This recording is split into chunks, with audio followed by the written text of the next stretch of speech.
Hello, welcome back. In the last couple of videos, we are creating the scripts for the benchmark that we are going to run. And notice that by this time, if you follow my videos in the sequential order, then you must be realizing that we have already created the individual script for all these processes, like browsing a books, attempting a quiz, submitting an assignment, participating on a discussion, or or updating a glossary. So all these operations are scripted, and these are the scripts like quiz attempts, browse lesson, assignment attempts, discussion, and glossary. So there are 5 different scripts. So in this video, my goal is to put them together in a small little script called master script. Okay, so we are not going to do any more script here, but only that we're rearranging couple of things so that it will be one simple script. Okay, so my script name is master script v1. What I'm going to do in the viewer init, I copied the login. Okay, so in the viewer init, I'm going to login. Okay, and then in the action, if you have seen that I have copied all those functions that is available in those in those atomic script, like browse lesson, like assignment attempts, and all those things. I have put them all together here. Okay, so all those functions are here, you can find at one place, and this is total like around 430 lines of code.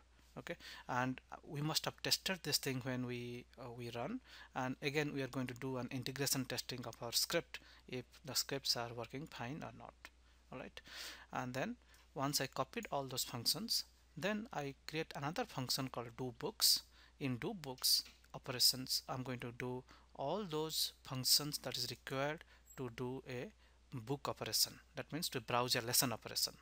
Similarly, I created a function called do underscore quiz. In that, I'm going to do everything that is required to attempt a quiz. Then I did an do assignment function. Similarly, I get do discussion and do glossary. And here what I'm going to do, first I'm going to get the course ID, and once I get the course ID, then I'm going to do sequentially all these things one after another. So let's see if the scripts, if the integrated script is running fine or not. And to do that, I'm going to do a runtime setting, and then I'm going to increase the iteration to 2, and then run 2 iteration and see what kind of results I am getting. And let's run it.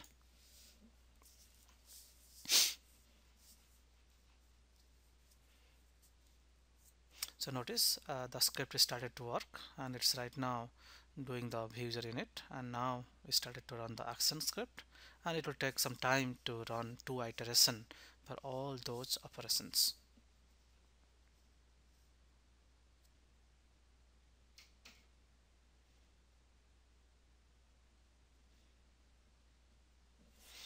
Okay, so looks like the script has passed, and then I don't see any error. There's a couple of warning, and then there is the messages that is coming. Okay, and let's take a look at the test result. And if you see, you are seeing the 2 iteration, and all the iteration passed with 41 transactions. So you see that are 2 iterations, and then if we click on this iteration, let's go there and see like what's going on. So the first thing is I'm going to this course homepage, and then sorry, I'm going to the home page after I logged in. Then I'm going to the see all to I'm going to a course homepage. Then I'm here browsing a book, and then I'm browsing the second chapter. So this is wrapping, this complete the book operation. Again, I'm going back to the course homepage, and in that course homepage I'm getting the quiz. Okay, I'm going to the quiz, and then I am attempting the quiz here. I have submitted my attempts, and then I'm going to do submit all and finish, and if you see that this is the result. Okay, so with this I am finishing my quiz operation. Then again I'm going to the course homepage, then I'm now giving an assignment. Okay, and I submitted the assignment, and then assignment operation is finished here. Then again I'm going to the home page, then I'm going to the forum now, to the discussion forum.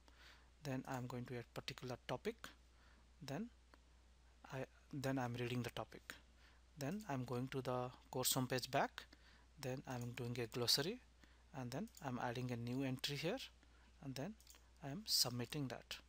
Okay, so essentially what we are doing here, we have done all those steps and looks like everything is working without any error. Similarly, I have done another iteration to check that I'm actually going after another course.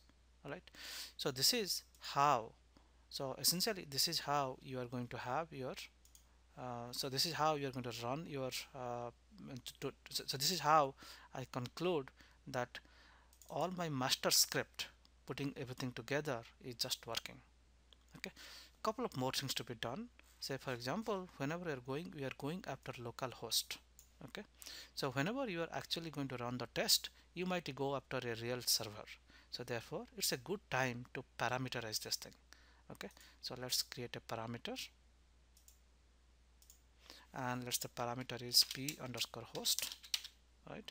And right now it's just local host, and it will ask you, do you want to replace all occurrences strings with parameter? I will say yes.